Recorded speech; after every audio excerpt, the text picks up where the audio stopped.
बहुसंख्याकांची अल्पसंख्याकांवरती हुकुमशाही होईल, दादागिरी होईल. पण असं इथं अपेक्षित नाहीये. इथं झुंडशाही अपेक्षित नाहीये, बहुसंख्याकांची दादागिरी अपेक्षित नाहीये. तर ज्या व्यवस्थेमध्ये जास्तीत जास्त लोकांना निर्णय प्रक्रियेत सगळीकडं सहभाग घेता येईल अशी व्यवस्था येथे अपेक्षित आहे. आता आपण थोडं पुढे जाऊयात.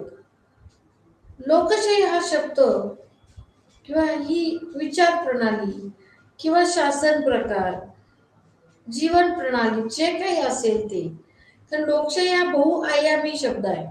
तो फक्त शब्द संकल्पना एवढाच मर्यादित नाहीये, त्याचं स्वरूप व्यापक आहे. तर इतर कुठल्याही शासन प्रकारापेक्षा तो चांगला समजला जातो. ओके, म्हणजे कुठल्याही शासन प्रकारापेक्षा चांगला समजला जातो. म्हणजे जे.एस. मिल यांनी तर याचं प्रातिनिधिक शासन या पुस्तकात लोकशाही या शासनाचे 3 फायदे सांगितले आहेत. म्हणजे त्याचं पुस्तक प्रसिद्ध आहे, रिप्रेझेंटेटिव्ह गव्हर्नमेंट किंवा प्रातिनिधिक शासन असं त्याचा अर्थ आहे. इथं थोडं स्पेलिंग मिस्टेक झालेली आहे, तर ते प्रतिनिधिक नाही प्रातिनिधिक आहे, म्हणजे रिप्रेझेंटेटिव्ह गव्हर्नमेंट. तर त्यांनी त्याचे 3 फायदे सांगितले. लोकशाही निर्णय घेताना लोकहित लक्षात घेतले पाहिजे. म्हणजे इथं लोकांचं हित महत्वाचं आहे आणि निर्णय घेताना सर्वसामान्यपणे सगळ्यांचं हित ज्याच्यामध्ये सांभाळलं जाईल असे निर्णय घेणे आवश्यक आहे. लोकशाही निर्णय प्रक्रियेत अनेक पर्यायांचा विचार केला जातो. म्हणजे कुठलाही निर्णय घेताना अधिक जास्तीत जास्त प्रक्रिया किंवा जास्तीत जास्त पर्यायांचा विचार केला जातो आणि मग त्यातल्या त्यात कुठला चांगला आहे तो निवडला जातो. म्हणजे याचा असा अर्थ आहे की याच्यातून जास्तीत जास्त लोकांना त्या निर्णयामुळे मिळणारे फायदे मिळावेत असा त्याचा अर्थ आहे. त्यामुळे अधिक चांगला निर्णय घेतला जातो असं याच्यात त्यांनी फायदा सांगितला. आणि तिसरा फायदा असा सांगितलाय की लोकशाहीमध्ये नागरिकांचे चारित्र्य अधिक चांगले होते. कारण लोकशाहीमध्ये थोडस जबाबदार शासन असं अपेक्षित आहे आणि जबाबदार शासन किंवा रिस्पॉन्सिबल गव्हर्नमेंट याच्यामध्ये चांगल्या चारित्र्याचे नागरिक अपेक्षित आहेत. चांगल्या चारित्र्याचे नागरिक जे असतात ते आपली जबाबदारी चोखपणे पार पाडतात, आपली कर्तव्ये चोखपणे पार पाडतात आणि एक बघा की त्याचा परिणाम असं लोकांना काही लोकशाहीमध्ये चांगल्या गुणवत्तेचे नागरिक मिळण्याची शक्यता वाढते. जितके चांगले नागरिक, जितकी चांगली गुणवत्ता, तितकी लोकशाही ही सुदृढ होईल असं याच्यात अपेक्षित आहे. आणि म्हणून आपण लोकशाहीवादी जे विचारवंत आहेत, स्वातंत्र्यवादी विचारवंत, ते जेरेमी बेंथाम नाव तुम्ही ऐकून असाल, जेम्स मिल, जे.एस. मिल, अशी ती एक चेन आहे की ज्यांचे विचार हे स्वातंत्र्याला अनुकूल आहेत आणि लोकशाहीला अनुकूल आहेत आणि त्यांनी लोकशाही शासनाचा पुरस्कार केलेला आहे आणि या सगळ्यांनी लोकशाहीला सपोर्ट केलेला आहे. तर एक असं लक्षात घ्या की लोकशाही ही एक संकल्पना समजून घेताना लोकशाही ही विचार प्रणाली पण आहे, ती जीवन प्रणाली पण आहे, तो शासन प्रकारही आहे आणि ती एक व्यापक कल्पना आहे की ज्याच्यामध्ये अनेक गोष्टींचा समावेश होतो अशी संकल्पना आहे. आणि म्हणून ही एक व्यापक संकल्पना समजण्यासाठी आपल्याला काही गोष्टी समजून घ्यायला लागतात. आता मगाशी आपण असं बघितलं की लोकशाही हा शासन राज्य प्रकार नाही, तर ती समाजाची एक अवस्था आहे. हे खूप महत्वाचं आहे.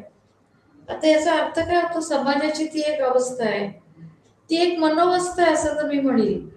म्हणजे तुमचं सगळ्यात पहिलं माइंडसेट, मनाची अवस्था लोकशाहीला अनुकूल पाहिजे, तरच तिथं समाज किंवा राज्य लोकशाही प्रधान होईल. एखाद्याचं जर मन लोकशाहीला अनुकूल नसेल, एखाद्याचं मन हे दादागिरीला अनुकूल असेल किंवा हुकुमशाहीला अनुकूल असेल, तिथं आपण लोकशाही प्रस्थापित नाही करू शकत. म्हणजे या वाक्याचा अर्थ असा आहे की ती समाजाची एक अवस्था आहे. आता समजा एखाद्या समाजाला लोकशाहीची सवयच नाहीये आणि तिथं लोकशाही शासन प्रकार, लोकशाही राज्यघटना असं सगळं आपण आणलं, तर तो प्रकार तिथे टिकणार आहे का? लोकशाही प्रकार नाही टिकणार, तो कोलमडून जाईल. म्हणजे सगळ्यात आधी लोकांच्या जाणीवा, लोकांची सामाजिक स्थिती, मानसिक स्थिती हे लोकशाहीला अनुकूल असायला पाहिजे, हे तुम्ही समजून घ्या. मग इथे आपल्याला जर्मनीमध्ये वायमर रिपब्लिक का फेल झालं याचं उत्तर सापडतं. याचं कारण जर्मनीमध्ये वर्षानुवर्ष कधी लोकशाहीची सवयच नव्हती. जर्मनीला सगळी हुकुमशाहीची सवय आणि तिथे कागदोपत्री वायमर रिपब्लिक आणलं. वायमर गणराज्य हे खूप आदर्श असं शासन प्रकार तिथे आणला, लोकशाही प्रधान, त्याचे सगळे कलम, आदर्श सगळं. पण गंमत अशी आहे की त्या समाजाला याची सवयच नाही ना. मग ते गणराज्य तिथे फेल व्हायचं कारण तेच आहे, जर्मनी. आणि म्हणून मग त्याच्यातून पुढे आपल्याला माहितीये नाझिझम सारखा एक नवीनच विचार सुरू झाला की जो पूर्ण हुकुमशाहीवर आधारित आहे. हिटलर सारख्या महत्वाकांक्षी व्यक्तीने त्याचा फायदा घेतला. म्हणजे या बॅकग्राऊंड वरती एक लक्षात घ्या की या वाक्याला खूप अर्थ आहे की लोकशाही हा फक्त शासन प्रकार नाही, राज्य प्रकार नाही, तर ती समाजाची एक अवस्था आहे, ती एक मनोवस्था आहे असं म्हणा. आणि म्हणून जोपर्यंत तुमचा माइंडसेट लोकशाही प्रधान होत नाही, तोपर्यंत तुमचा समाज, शासन, राज्य हे लोकशाहीला अनुकूल असं होणार नाही, असं आधी तुम्ही लक्षात ठेवा. आता एक असं याच्यात बघता येईल की लोकशाही आपण कशी टिकवायची, कशी आणायची. एक राज्यघटना केली, आदर्श स्वरूपाची राज्यघटना केली, लोकांना सगळे हक्क दिले, कागदोपत्री हक्क दिले, सगळं काहीतरी आदर्श केलं, म्हणून लोकशाही तिथं जिवंत राहील का? नाही. तर लोकशाही असण्याची काही लक्षण आहेत. कुठल्या देशामध्ये लोकशाही आहे असं आपण म्हणू शकतो, ती म्हणजे लिखित राज्यघटना. म्हणजे लोकशाहीचं पहिलं वैशिष्ट्य म्हणजे लिखित राज्यघटना पाहिजे. म्हणजे तुमचे हक्क, कर्तव्य, मार्गदर्शक तत्व, केंद्र सरकारचे हक्क, राज्य सरकारचे अधिकार, हे सगळं लिखित स्वरूपात पाहिजे. लिखित स्वरूपात असण्याचा एक फायदा असा होतो की कुणी कुणाच्या हक्कांवरती अतिक्रमण करू शकत नाही. आणि मग समजा केलं तरी ते राज्यघटना लिखित असल्यामुळं ज्याच्यावरती अन्याय होतो ती व्यक्ती सरळ सरळ हक्काची पायमल्ली झाली म्हणून कोर्टामध्ये जाऊ शकते. म्हणजे हे त्याचं पहिलं लक्षण आहे की त्या देशात लिखित राज्यघटना पाहिजे. कायद्याचं राज्य पाहिजे. म्हणजे काय? रूल ऑफ लॉ इंग्लिश मध्ये म्हणतात. याचा अर्थ काय होतो की कायदा सर्वश्रेष्ठ आहे, कायद्यापेक्षा मोठं कुणीच नाही. म्हणजे अगदी त्या देशाचा पंतप्रधान असो, राष्ट्रपती असो किंवा राजा असो, या सगळ्यांना देशाचे प्रचलित कायदे पाळायच पाहिजे. याला म्हणतात कायद्याचं राज्य किंवा रूल ऑफ लॉ. म्हणजे no one is about the law, law is binding on everybody, असा त्याचा अर्थ आहे. आणि हे लोकशाहीचं लक्षण आहे. नाहीतर मग राजाला वेगळा कायदा, राष्ट्रपतीला वेगळा कायदा, पंतप्रधानांना वेगळा कायदा, सामान्य व्यक्तीला वेगळा कायदा. असं काही झालं तर ती लोकशाही तिथे जिवंत राहणं अवघड आहे. या व्यतिरिक्त लोकशाहीचं लक्षण म्हणजे मानवी हक्क पाहिजेत. म्हणजे काय, तिथं माणसं जर समाजात राहून माणसांना हक्क प्राप्त होतात, निसर्गता काही हक्क असतात, हे सगळे त्या लोकांना मिळाले पाहिजेत. स्वतंत्र प्रसार माध्यमे पाहिजेत, म्हणजे मीडियाचं स्वातंत्र्य पाहिजे. लक्षात घेत आहे, मीडिया स्वतंत्र पाहिजे. याचं कारण असं आहे की मीडिया स्वतंत्र असणे लोकशाही जिवंत असण्याचं महत्वाचं लक्षण आहे. जिथं मीडिया स्वतंत्र नसेल, मीडियाची बांधिलकी असेल, मीडियाची शासनाच्या पॉलिसीला किंवा जे काय असेल त्याला कमिटमेंट असेल, तर तिथं लोकशाही जिवंत राहणं टिकणं अवघड होऊन जाईल. आणि म्हणून आज आपल्याला असं दिसतं की लोकशाही देशांमध्ये प्रसार माध्यमे स्वतंत्र आहेत, पण कम्युनिस्ट देशांमध्ये प्रसार माध्यमे स्वतंत्र नाहीत. ती बांधिलकी असते. इवन कम्युनिस्ट देशामध्ये न्याय व्यवस्था सुद्धा स्वतंत्र नाही, त्या कमिटेड असतात. कमिटेड ज्युडिशरीची कन्सेप्ट आहे. म्हणजे न्याय व्यवस्था स्वतंत्र पाहिजे, प्रसार माध्यम स्वतंत्र पाहिजे, सत्ता विभाजन पाहिजे. कुणामध्ये पाहिजे? कार्यकारी मंडळ, विधिमंडळ, न्यायमंडळ यांच्यामध्ये सत्ता विभाजन पाहिजे आणि ते स्ट्रिक्टली पाहिजे. म्हणजे काय होईल की कोणतंही शासनाचा एक अंग दुसऱ्या शासनाच्या शाखांमध्ये इंटरफिअर करणार नाही आणि तिला काम स्वतंत्रपणे करता येईल.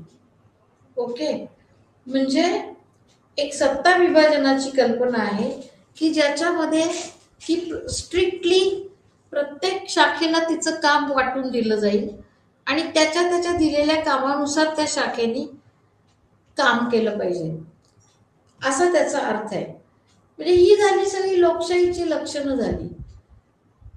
मग आता याच्या पुढे असं बघूयात की लोकशाहीची संकल्पना जरी ग्रीक असली तरी त्यावेळच्या लोकशाहीत स्त्रिया, गुलाम, स्थलांतरितांचा समावेश नव्हता. म्हणजे बघा, आता लोकशाहीची सुरुवात झाली ग्रीक देशांमध्ये झाली, अथेन्स, स्पार्टा शहरांमध्ये झाली, तरी सुद्धा त्या देशातल्या स्त्रिया, गुलाम, स्थलांतरित यांचा समावेश काही त्यांनी लोकशाहीत केलेलाच नव्हता. म्हणजे लोकशाही मर्यादित कुणापर्यंत होती? हे सगळे भाग काढून टाकले तर उरलेल्या लोकांसाठी लोकशाही होती. म्हणजेच तिथे कुठेतरी लोकशाही अर्धवट तिच्या प्रकारे होती असं म्हणायला लागेल. कारण मग स्त्रिया, गुलाम, स्थलांतरित हे कुठल्या कारभारात, निर्णय प्रक्रियेत भागच घेऊ शकत नव्हते. म्हणजे ती लोकशाही जी होती ती लोकशाही असं नाही म्हणता येणार तिला, फक्त त्या कल्पनेची सुरुवात तिथे झाली. म्हणून आपण असं म्हणतो की ग्रीक देशामध्ये लोकशाही सुरू झाली.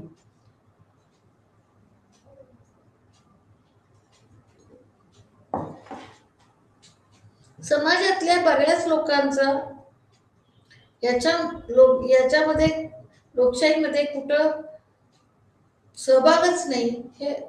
हे लोकशाही लोकशाहीवादी आहे किंवा बिगर लोकशाहीचं लक्षण आहे. पण असं जर आपण विचार केला की त्या काळात तिथं त्यांना काही स्थानच नव्हतं, स्त्रिया, गुलाम, स्थलांतरितांना. मग हे तर आपल्याला आधुनिक काळात सुद्धा दिसत आहे. आधुनिक काळामध्ये फ्रान्स, ब्रिटन, अमेरिकेच्या बाबतीत सुद्धा स्त्रियांना, गुलामांना लोकशाहीचे अधिकार नव्हते या देशांमध्ये.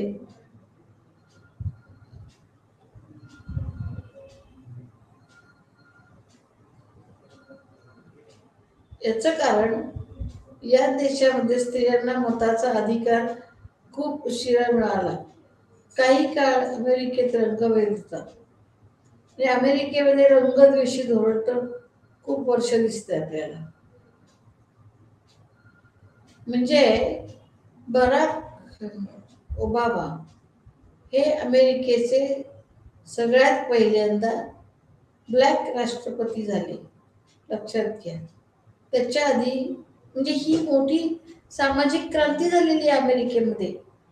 बराक ओबामा सारखा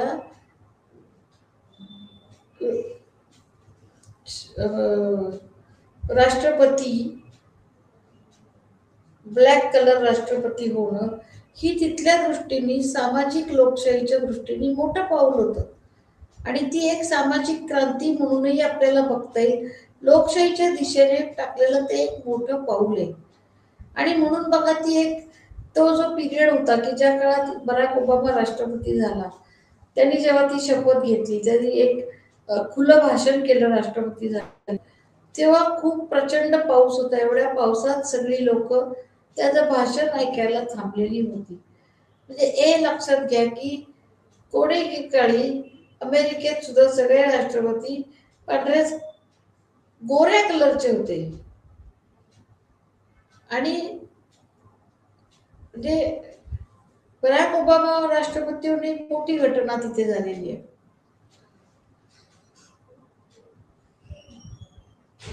फ्रान्स, ब्रिटन, अमेरिका यांच्या बाबतीत हेच घडलेलं आहे. या सगळ्या देशांमध्ये स्त्रियांना मताचा अधिकार खूप उशिरा मिळाला. काही काळ अमेरिकेत रंगभेद होता, काही काळ रंगभेद होता, पण आता अलीकडच्या काळात ते कमी झालेलं दिसतंय आपल्याला. 1965 मध्ये अमेरिकेतल्या आफ्रिकन महिलांना मताचा अधिकार मिळाला. बघा किती उशिरा मिळाला. 1965 मध्ये अमेरिकेमध्ये ज्या आफ्रिकन महिला होत्या त्यांना मताचा अधिकार मिळाला. तर सौदी अरेबियामध्ये 2015 मध्ये स्त्रियांना मताचा अधिकार मिळाला. भारतात मात्र 1950 पासूनच राज्यघटनेत सर्वांना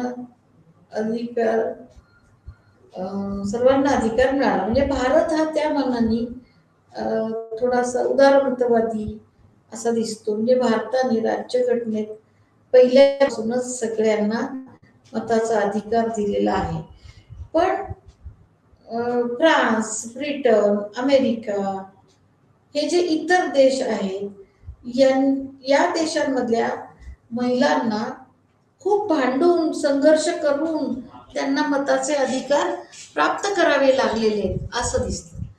म्हणजे त्या तुलनेमध्ये भारतामध्ये बरचसं उदारमतवादी धोरण आणि थोडंसं कॉन्स्टिट्यूशनल सपोर्ट आपल्याला दिसतो की सगळ्यांनाच मताचा अधिकार दिलाय. त्यामुळे भारताची लोकशाही ही थोडीशी व्यापक आहे, लिबरल आहे, उदारमतवादी आहे, अनेकांना सामावून घेतलेलं आहे त्याच्यामध्ये असं दिसेल. म्हणजे हे झालं लोकशाहीची लक्षणं. आणि कुठल्या देशामध्ये लोकशाहीची काय परिस्थिती येते. लोकशाहीचे वर्गीकरण प्रत्यक्ष आणि प्रातिनिधिक असं 2 प्रकारे केलं जातं. आता प्रत्यक्ष लोकशाही म्हणजे काय हे आपल्याला माहिती आहे. कसं माहिती आहे की प्रत्यक्ष लोकशाही म्हणजे अथेन्स, स्पार्टा सारख्या छोट्या छोट्या गावात आणि अजूनही काही देशांमध्ये जिथं गावं छोटी आहेत तिथं प्रत्यक्ष लोकशाहीचे मार्ग उपलब्ध केले जातात. म्हणजे स्वित्झर्लंडमध्ये आजही प्रत्यक्ष लोकशाही आहे. तिथं सगळे वेगवेगळे लोकशाहीचे जे इनिशिएटिव्स आहेत ते वापरले जातात. म्हणजे प्लेबिसिट, रेफरेंडम, रिकॉल हे सगळे मार्ग तिथे वापरले जातात. म्हणजे प्रत्यक्ष लोकशाहीमध्ये काय होतं की लोक डिरेक्टली शासनाच्या निर्णय प्रक्रियेमध्ये भाग घेऊ शकतात. आणि त्याचा परिणाम असा आहे की लोकांना काय चाललेली प्रक्रिया आहे, कसं आहे, त्याचा परिणाम काय होईल या सगळ्याच गोष्टी कळतात आणि लोकांना विश्वासात घेऊन काम करण्याचा तो एक भाग आहे असं लक्षात घ्या. मग प्रत्यक्ष लोकशाही कितपत उपयुक्त पडते. तर माझं म्हणणं असं आहे की प्रत्यक्ष लोकशाहीचा अनुभव काही खूप चांगला आहे असं नाहीये. ते थोडंसं महाग पडतं. प्रत्येक वेळेला लोकांना गोळा करणं, त्यांचं मत विचारात घेणं ह्या गोष्टी जरा प्रत्यक्ष काम करताना अवघड होतात.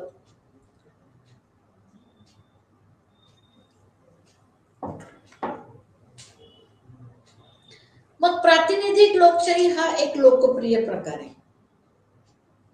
म्हणजे काय की लोकांनी आपले प्रतिनिधी निवडून द्यायचे आणि त्या प्रतिनिधींनी कारभार बघायचा देशाचा.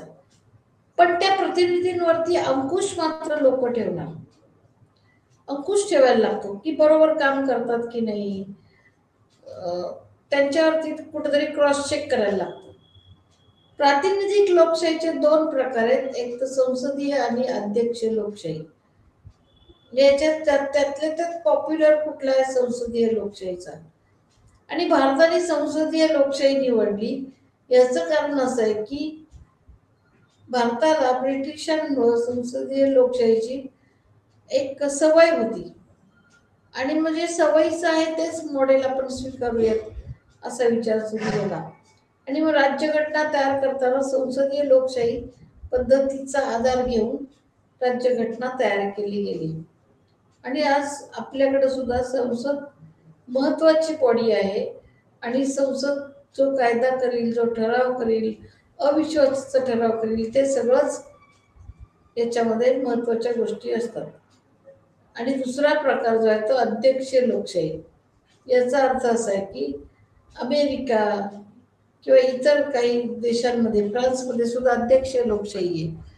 तर यांच्यामध्ये अध्यक्ष निवडला जातो आणि त्या अध्यक्षांना पॉवर्स असतात आणि ते कारभार करतात. पण याच्यामध्ये धोका असा आहे की स्टेबल गव्हर्नमेंट कुठपर्यंत किती दिवस मिळेल हे जरा संशय असतो. कारण फ्रान्समध्ये आजही बघा आघाडीची सरकार दिसतात, कोॲलिशनल गव्हर्नमेंट्स आहेत. कारण अध्यक्ष लोकशाहीचे ते तोटे की तिथं गव्हर्नमेंट कोलॅप्स होऊ शकतं. आणि म्हणून लोकशाहीचे प्रत्यक्ष आणि प्रातिनिधिक असे दोन प्रकार केले जातात ते बघितलं. आणि अध्यक्ष, संसदीय अध्यक्ष लोकशाही ते पण बघितलं जातं.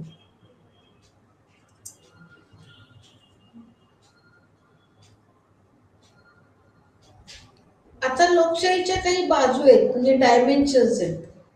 त्या म्हणजे प्रक्रियात्मक आणि स्वतंत्र बाजू.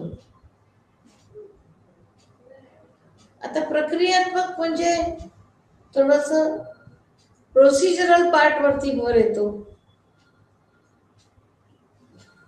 आणि याच्यामध्ये ज्या प्रोसिजर आहेत त्या पाळाव्यात अशी अपेक्षा असते. आणि प्रक्रियात्मक पेक्षा वेगळं म्हणजे स्वतंत्र. याच्यामध्ये स्वतंत्रपणे लोकशाही पद्धतीने कारभार करावा असं अपेक्षित असतं.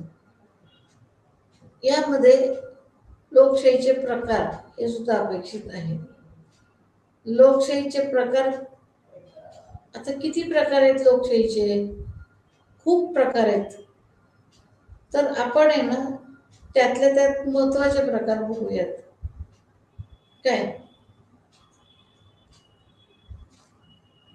त्यातल्या त्यात महत्वाचे प्रकार म्हणजे अभिजात लोकशाही, म्हणजे क्लासिकल डेमोक्रेसी.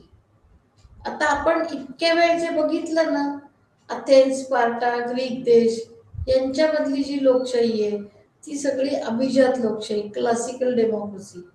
याच्यामध्ये काय होतं की काही ठराविक लोकांचंच वर्चस्व आपल्याला दिसतं आणि स्त्रिया, गुलाम यांना काही स्थान नव्हतं.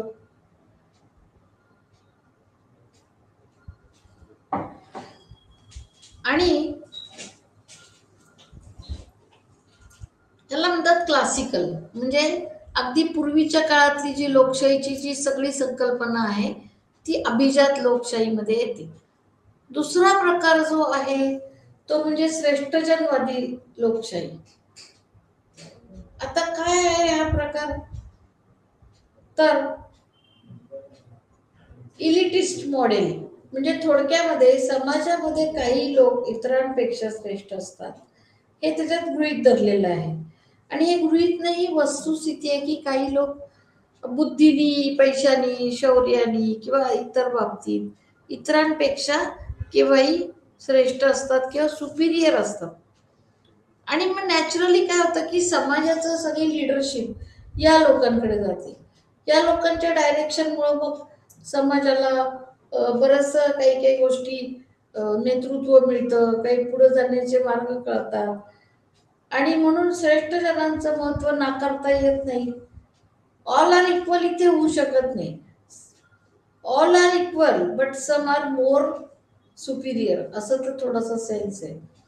आणि मग श्रेष्ठजनवादी लोकशाहीच्या बाबतीमध्ये अशी गंमत होते की याच्यामध्ये प्रामुख्याने जे लिडिंग आहेत असे विचार मांडणारे ते प्रामुख्याने मोस्का, परेटो आणि मिचेल्स हे 3 श्रेष्ठजनवादी विचारवंत आहेत. यांना इलिटिस्ट ग्रुप असंही म्हटलं जातं आणि शुम्पीटर पण त्यातलाच आहे. तर या सगळ्यांचं म्हणणं आहे की या ना त्या रूपात समाजामध्ये जे कुठल्या ना कुठल्या बाबतीत श्रेष्ठ आहे त्यांचा आपोआप होल्ड निर्माण होतो असं त्यांचं म्हणणं आहे. तिसरा प्रकार म्हणजे बहुवचनी लोकशाही, प्लुरल डेमोक्रेसी. प्लुरल याचा अर्थ एक असा होतो की कुठल्या तरी एका व्यक्तीकडे विशिष्ट पद्धतीचा कारभार वगैरे सोपवायचा नाही, तर समाजामध्ये जे वेगवेगळे गट असतात तो वेगवेगळ्या गटामध्ये ती सत्ता विभागली जाते आणि प्रत्येक गट हा इन्फ्लुएन्शियल असतो.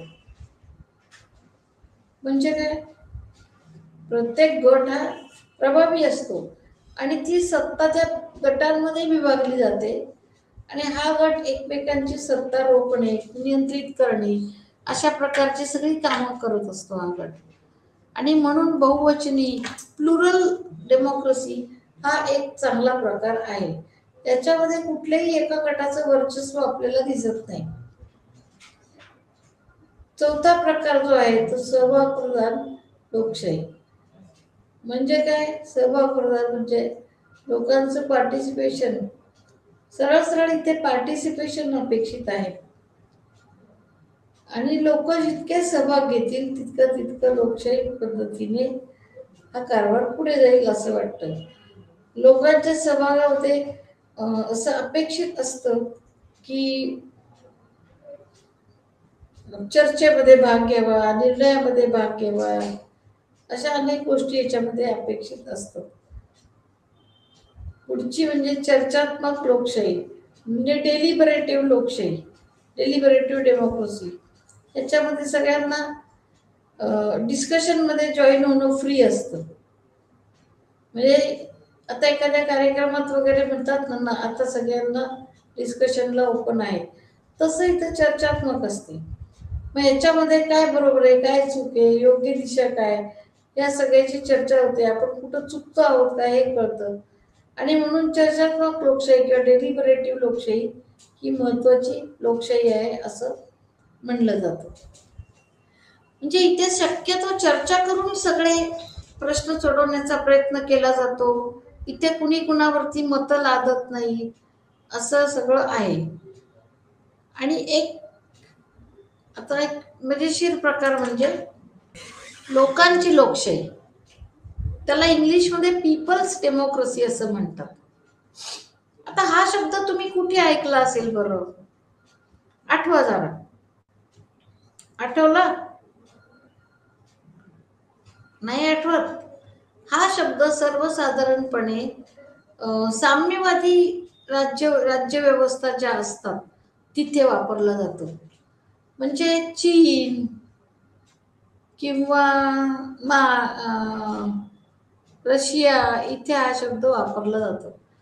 कारण यांचं म्हणणं की खऱ्या अर्थाने पीपल्स डेमोक्रेसी ही फक्त आपल्याच देशांमध्ये होऊ शकते, कारण ती खरी लोकशाही आहे.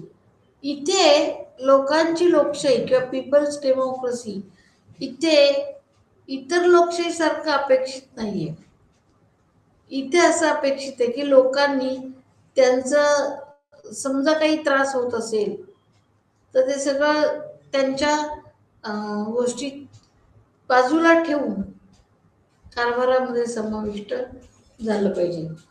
आणि लोकांची लोकशाही म्हणजे ज्या वेळेला सगळीच लोक स्वतःहून राज्यकारभारात सामील होतील तेव्हा त्याला पीपल्स डेमोक्रेसी असं म्हटलं जातं. त्याच्या पुढची लोकशाही म्हणजे सामाजिक लोकशाही. काय सामाजिक लोकशाही?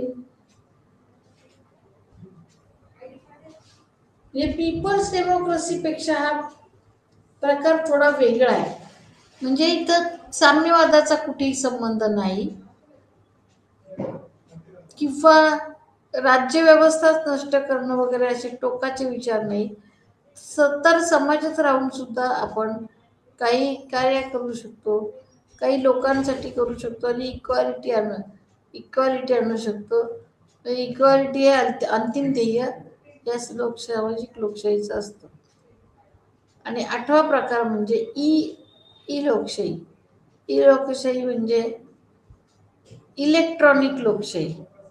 आता हे तुम्हाला परिचयच आहे. इलेक्ट्रॉनिक किंवा ई लोकशाही. ई लोकशाही म्हणजे आज जे कॉम्प्युटरायझेशन चाललंय, कॉम्प्युटरच्या आधारे वोटिंग पोल घेतले जातात किंवा अनेक इलेक्शनचे आकडे पण मोजले जातात, ते कॉम्प्युटरवर दाखवले जातात आणि याच्यातून लोकशाही सेटल करण्याचा प्रयत्न केला जातो. याला म्हणतात ई लोकशाही. म्हणजे आतापर्यंत आपण काय बघितलं की लोकशाहीचे प्रकार किती आहेत हे बघितलं. आणि मग आता एक सांगते की हे झाले लोकशाहीचे प्रकार. आता हे सगळं चर्चा झाल्यानंतर आपल्याला एक प्रश्न पडेल की आता आपण बरंच काही काही बघितलं, मग भारतामध्ये लोकशाहीची परिस्थिती काय आहे? कारण आता आपण जे लोकशाही ही संकल्पना बघितली, तिची आपल्या देशामध्ये काय परिस्थिती हे पण बघणं अपेक्षित आहे. आता एक असं म्हणूयात आपण की भारतामध्ये लोकशाही आहे, पण ही लोकशाही कशी आहे तर ती क्वांटिटेटिव्ह लोकशाही आहे, म्हणजे गुणात्मक लोकशाही आहे. कारण भारतामध्ये लोकांची संख्या खूप आहे, शिरगणती केली की आकडे येत आहेत, तर ती गुणात्मक आहे. मग क्वालिटेटिव्ह लोकशाहीचं काय?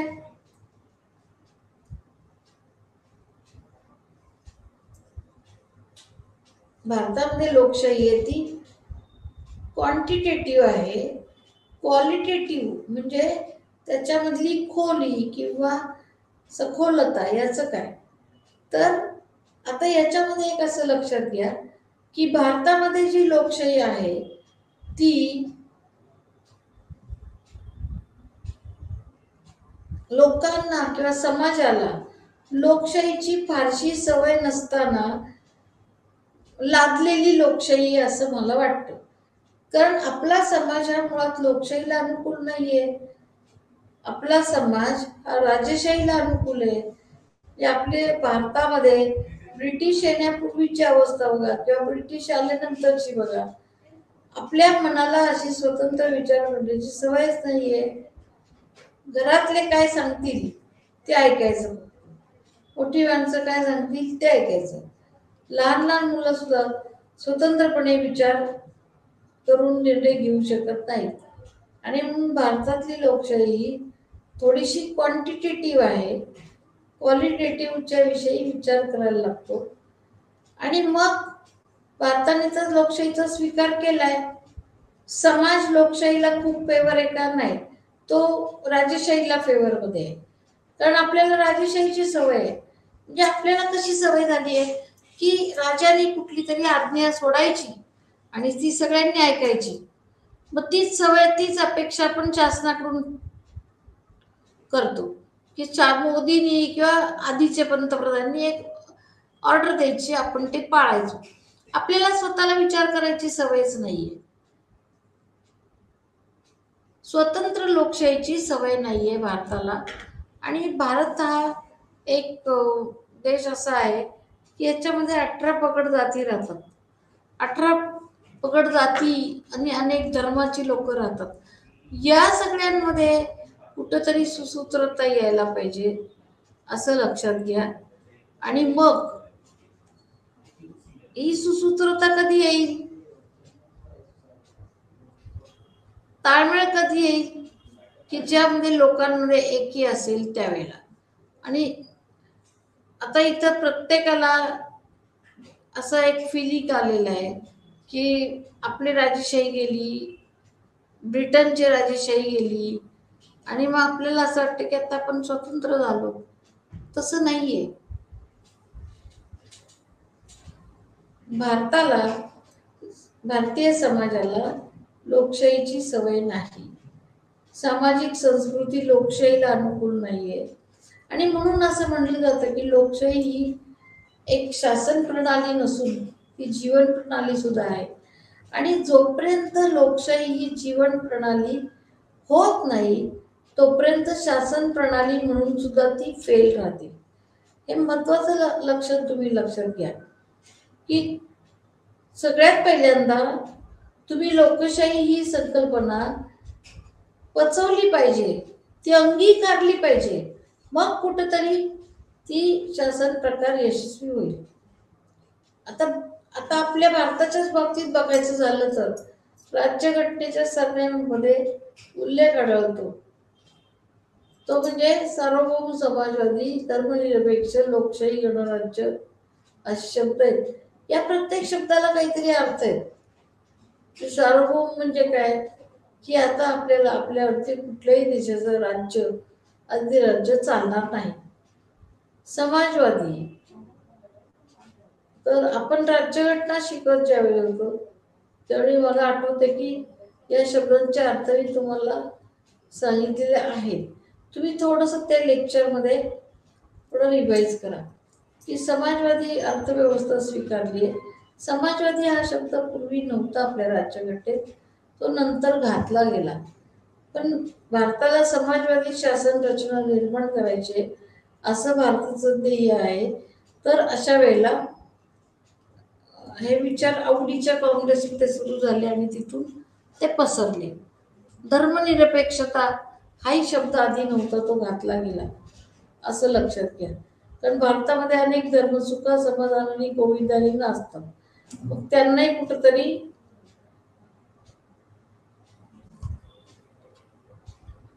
लोकशाही प्रक्रियेमध्ये सामावून घेतलं पाहिजे. मग लोकशाही आणि गणराज्य हे शब्द घातलेत. म्हणजे असं आहे की आपल्याकडे धर्मनिरपेक्ष आणि समाजवादी दोन शब्दांची नंतर ओळख झाली, पण गृहीत तर तेच होतं राज्यघटना करताना. आणि लोकशाही ही लिखित स्वरूपात लोकशाही आहे. पण लोकशाही जरी आपण कागदोपत्री आणली असली तरी की परवा एक असं संशोधन असं आठवत आहे मला की त्याच्यामध्ये बऱ्याच लोकांना म्हणजे जे डोंगराळ प्रदेशात राहतात किंवा आदिवासी अशा लोकांना, बऱ्याच लोकांना आहे ना लोकशाही प्रक्रिया लोकशाहीचे काहीच माहिती नाही. त्यांना आपला झेंडा माहीत नाही, काही नाही. म्हणजे ही लोकशाही कन्सेप्ट तर पोचलीच नाहीये. लोकांना झेंडा वंदन असतं, झेंडा असतो, काहीही माहिती नाही त्यांना. फक्त ते समाज जे आहेत ना डोंगराळ प्रदेशात राहणारे, त्यांना फक्त तात्पुरतं काहीतरी डिंक वीक, कुठं हे वीक, जंगली वनस्पती वीक, त्यातनं थोडे काही पैसे मिळतात. आणि मग अशा प्रकारे ती लोकशाही आपल्याकडं फार काही रुजलेली असं नाहीये. लोकशाहीचे जे काही बेनिफिट्स आहेत, फळ आहेत, ती पोचतच नाही आहेत कुठे, लोकांपर्यंत फारशी पोचत नाहीत. ती विकासाची जी फळं आहेत ती एका विशिष्ट क्रीम ऑफ द सोसायटीपर्यंतच जातात आणि त्याच्या पुढे ती झिरपतच नाही. अशी आपली एक विचित्र लोकशाहीची परिस्थिती आहे. गणराज्य असाही शब्द आपण वापरलाय. गणराज्य याचा अर्थ आता असं सांगते की देशाचा प्रमुख हा लोकांनी निवडलेला असतो आणि देशाचा पंतप्रधान हा त्याच्या नावाने कारभार बघत असतो. आपल्याला अपेक्षित काय आहे? लोकशाही गणराज्य अपेक्षित आहे. म्हणजे आता आपण संसदीय शासन पद्धती जरी इंग्लंडकडून घेतली तरी सुद्धा असं दिसतंय की प्रत्यक्ष आपण त्यांच्याकडचा राजा अनुवंशिकते मात्र घेतलं नाही. आपण आपला राष्ट्रपती निवडून आलेला असा ठेवलेला आहे. तर गणराज्य या शब्दाचा अर्थ आहे की राष्ट्रप्रमुख निवडलेला आहे. या व्यतिरिक्त महत्वाचं वैशिष्ट्य म्हणजे एक व्यक्ती एक मत असं आपण ठेवले. व्यक्ती एकच असेल तर तिने मत एकच द्यायचं. आता तुम्ही म्हणाले असं काही विचित्र सांगितलंय, एक व्यक्ती एक मत. बरोबर आहे ना. एक व्यक्ती एका वेळेला एकाच व्यक्तीला मत देऊ शकते. म्हणजे खासदारच्या इलेक्शन असतील ते एकाच खासदारला, आमदारचे असतील ते एकाच आमदारला, नगरसेवकचे असतील ते एकाच नगरसेवकाला. म्हणून आज असं दिसतंय की वोटिंगच्या इथे तुम्हाला तुमच्या याच्यामध्ये मार्किंग केलं जातं की तुम्ही वोट दिलंय म्हणून. नाहीतर डुप्लिकेट वोटिंग होईल, बोगस वोटिंग होऊ शकतं, असं त्याचा अर्थ आहे.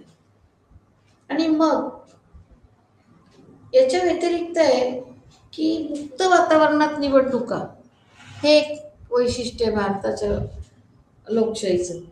मुक्त वातावरणामध्ये म्हणजे कुठल्याही दबावाखाली अमक्यालाच मत द्या, तमक्यालाच मत द्या, असं काही नाही आहे. फ्री अँड फेअर इलेक्शन हे वैशिष्ट्य आहे. कधी कधी काय होतं माहितीये का, असं म्हणण्याचा अर्थ असा की कधी कधी कम्युनिस्ट देश किंवा असे जे देश असतात तिथे आहे ना, मुक्त वातावरणात निवडणुका ही कन्सेप्टच नाहीये तिथे. तर तिथे तुम्हाला खूप चॉईस पण नसतो. एकाच पक्षाचे 4-5 उमेदवार असतात आणि त्यातला तुम्ही एक निवडायचा. म्हणजे तुम्हाला पक्ष निवडायचंही स्वातंत्र्य नाहीये. एकाच पक्षाचे 2-4 उमेदवार. कधी कधी उमेदवार रेकमेंड पण केलेला असतो पक्षाने. तर असं काही आपल्याकडे नाहीये. कायद्याचे अधिराज्य याचा अर्थ असा आहे की मगाशी पण आपण हा अर्थ बघितलाय, रूल ऑफ लॉ. म्हणजे no one is above the law असं त्याचा अर्थ आहे. राष्ट्रपती, पंतप्रधान, सामान्य सिटीजन हे सगळे all are equal above the law असा त्याचा अर्थ आहे. लिखित राज्यघटना हे भारताच्या राज्य लोकशाहीचे वैशिष्ट्य आहे. राज्यघटना लिखित पाहिजे आणि प्रत्येक सोय स्वतंत्रपणे केलेली असली पाहिजे असा त्याचा अर्थ होतो. सत्ता विभाजन आहे म्हणजे शासनाच्या 3 अंगांमध्ये सत्ता वाटलेली असते. 3 शाखांमध्ये वाटलेली आहे. कार्यकारी मंडळ, कायदे मंडळ, न्यायमंडळ यांच्यामध्ये सत्ता विभाजन केलेले असते. नागरिकांना मूलभूत अधिकार दिलेले असतात. सगळे अधिकार नागरिकांना दिलेले असतात. अगदी कलम 14 पासून कलम 32 पर्यंतचे सगळे अधिकार नागरिकांना दिलेत. तर एक लक्षात घ्या की आणीबाणीच्या काळामध्ये कलम 32 जे आहे ते आपोआपच रद्द होतं आणि त्यामुळे कोर्टात जाण्याचा अधिकार तुमचा थांबला की तुमचे अधिकार आणीबाणीच्या काळामध्ये हिरावून घेतले जाऊ शकतात. या व्यतिरिक्त भारताच्या लोकशाहीचं वैशिष्ट्य म्हणजे बहुपक्ष पद्धती. भारतामध्ये बहुपक्ष पद्धती आहे.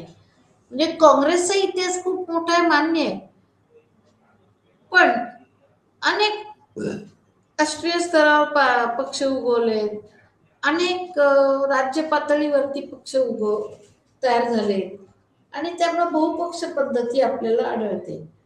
एक लक्षात घ्या की पक्षांना असं राजकीय दर्जा, राज्यघटनात्मक दर्जा असं काही नाहीये.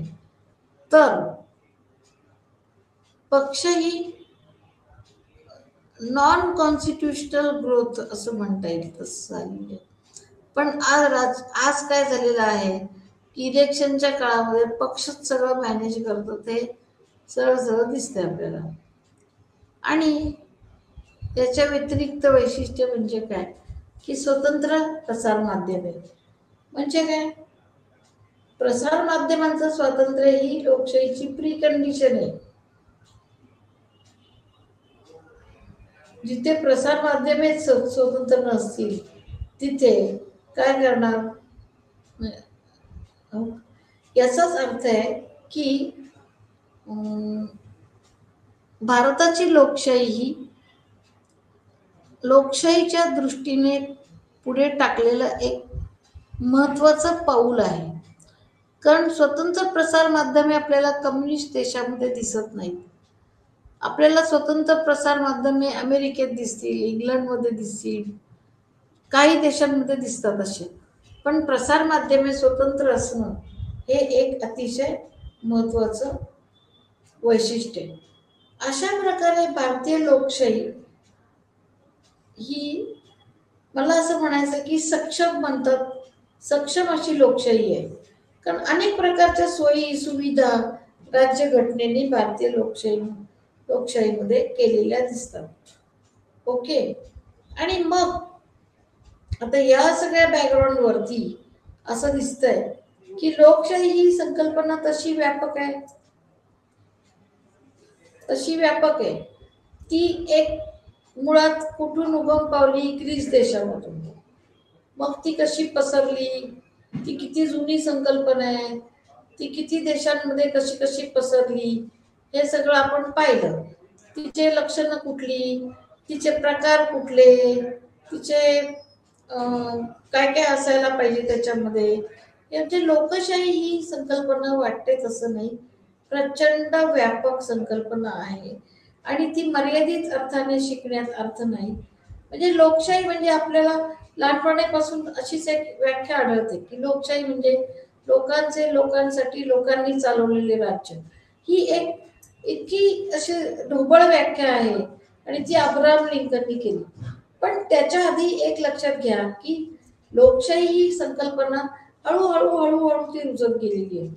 म्हणजे इव्हन ज्या याला आपण म्हणतो की चांगली लोकशाही असलेला देश अमेरिका, तिथे सुद्धा तुमच्या आपल्या लक्षात यायला पाहिजे की अमेरिकेत सुद्धा लिंकन आल्यापासून ती व्याख्या आली. अब्राहम लिंकनच्या काळाच्या आधी तिथले जे राष्ट्रपती होते, जॉर्ज वॉशिंग्टन किंवा ते, हे सगळे गुलाम पाळणारे राष्ट्रपती होते. म्हणजे ज्या देशांना आपण खूप प्रगत देश म्हणतो, लोकशाहीच्या दृष्टीने खूप पाऊल टाकलेला देश म्हणतो, तिथे सुद्धा गुलामगिरी होती. वॉशिंग्टनचा तर उल्लेख गुलाम पाळणारा राष्ट्राध्यक्ष म्हणूनच होतो. मग सगळ्यात पहिला अब्राहम लिंकननी तिथं गुलामगिरी नष्ट केली. म्हणजे ज्या देशांना आपण आदर्श मानतो तिथे लोकशाही एस्टॅब्लिश व्हायला, प्रस्थापित व्हायला वेळ द्यावा लागलेला आहे. लोकशाही ही अशी अचानक विदिन वन डे क्रांती केल्यासारखी अशी प्रस्थापित होत नाही. तर अमेरिकेत सुद्धा हळूहळू गुलामगिरी नष्ट झाली, स्त्रियांना अधिकार मिळाले. इंग्लंडमध्ये सुद्धा तेच म्हणता येईल आपल्याला की स्त्रियांना अधिकारांसाठी लढावं लागलेलं आहे. फ्रान्समध्ये सुद्धा अधिकारासाठी लढावं लागलेलं आहे. म्हणजे एक सांगते की एक समाजातला एक सेक्शन, दोन सेक्शन असं बाजूला ठेवून अशी लोकशाही प्रस्थापित होत नसते. तिथं स्त्रिया, गुलाम हे भागच घेत नाहीत कशामध्ये. तर अशी अर्धवट लोकशाही नसते. पण परिपूर्ण लोकशाही एस्टॅब्लिश करण्यासाठी बरेचशा स्थित्यंतरांमधून समाजाला जावं लागतं. आणि आपल्याला आपण जे ऑब्झर्व केलंय की ज्या देशाला आपण लोकशाहीचं उगमस्थान, जननी वगैरे म्हणतो, त्या ग्रीक देशामध्ये सुद्धा आपल्याला दिसतं की अथेन्स, स्पार्टा शहरात सुद्धा गुलाम स्त्रिया यांना काही स्थानच नव्हतं. प्लेटोच्या स्वतःच्या कारभारामध्ये गुलाम आणि स्त्रियांना तर तो शून्यच किंमत देतो. कार्ल मार्क्स त्याच्या, ज्याला तो पीपल्स डेमोक्रेसी म्हणतो, खरी खरी लोकशाही, कार्ल मार्क्सने सुद्धा स्त्रिया आणि गुलामांना स्त्रियांना काही महत्वच दिलेलं नाहीये. तर तुम्ही त्यांच्या स्त्रियांविषयीचे विचार जर बघितले तर कार्ल मार्क्स म्हणतो स्त्रियांचं काम काय फक्त संतती पैदा करणं वगैरे असं काम आहे. प्लेटोही तेच म्हणतोय. याचा अर्थ असा आहे की मोठमोठे विद्वान लोकांनी सुद्धा स्त्रियांना महत्व दिलेलं नाही. वास्तविक स्त्री आणि पुरुष असं समाज रचना धरली तर त्यात अर्ध्या स्त्रियाच असतात. समाजाचा अर्धा भाग सोडून तुम्ही लोकशाही प्रस्थापित करू शकत नाही. मग या सगळ्या बॅकग्राऊंड वरती भारताची लोकशाही मात्र आपल्याला ऍडव्हान्स अशी दिसते. ओके. म्हणजे भारताने राज्यघटनेपासूनच स्त्रियांना कॉन्स्टिट्यूशनल स्टेटस दिले, सगळ्यांना समान अधिकार दिलेले आहे. स्पृश्यता दूर केली आहे, म्हणजे जातीचं भेदभाव ठेवलेले नाहीयेत, सगळ्यांना समान दर्जा दिलाय. म्हणजे आपल्याकडं जसं फॉरेन कंट्रीमध्ये काळे गोरे वाद आहेत, तसं आपल्याकडं राज्यघटनेच्या लेवलला तरी सगळे जातीय वाद मिटवलेले आहेत. तर तुम्ही सांगा, नंतरचे जे वाद आहेत ते क्रिएट केलेले आहेत, हे राजकारणाचा भाग आहे. पण ऑन पेपर कॉन्स्टिट्युशनली आपण सगळ्यांना समान दर्जा दिलेला आहे. मग असा जर विचार केला तर आपल्याला असं दिसतं की भारतीय लोकशाही इतर कुठल्याही पाश्चात्य लोकशाहीपेक्षा केव्हाही थोडी प्रगत अशी दिसते. ती कदाचित नवीन लोकशाही असेल, पण प्रगती पथावरती आहे, प्रगत लोकशाही म्हणता येईल. कारण आपल्या नंतर काही ठिकाणी आजही तुम्ही भारतामध्ये सुद्धा बघा, कागदोपत्री आपण असे खूप आदर्श कायदे वगैरे केलेत, पण आजही लोकशाहीच्या दृष्टीने बघितलं तर स्त्रियांवर अन्याय होतो, हिंसाचार होतो, दलितांवर अन्याय होतो, असं अनेक गोष्टी आपल्याला दिसतात, गरिबांवरती अन्याय होतो. पण जोपर्यंत या गोष्टी दूर होत नाहीत तोपर्यंत भारतीय लोकशाही ही परिपूर्ण लोकशाही नाही होऊ शकत.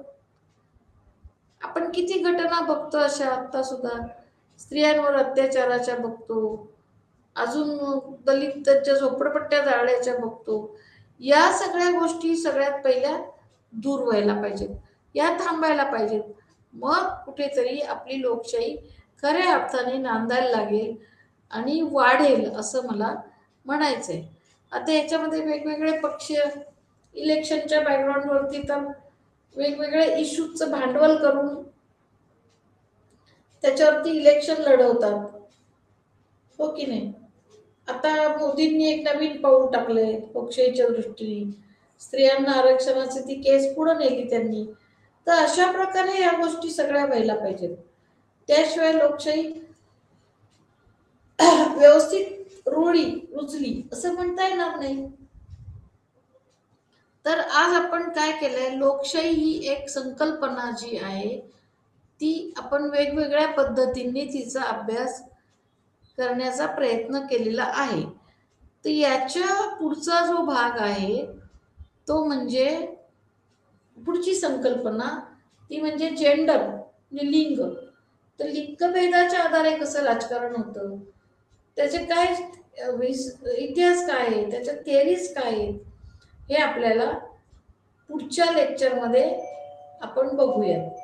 तोपर्यंत आपण थांबूयात आणि पुढच्या लेक्चरला पुढचा भाग बघूयात.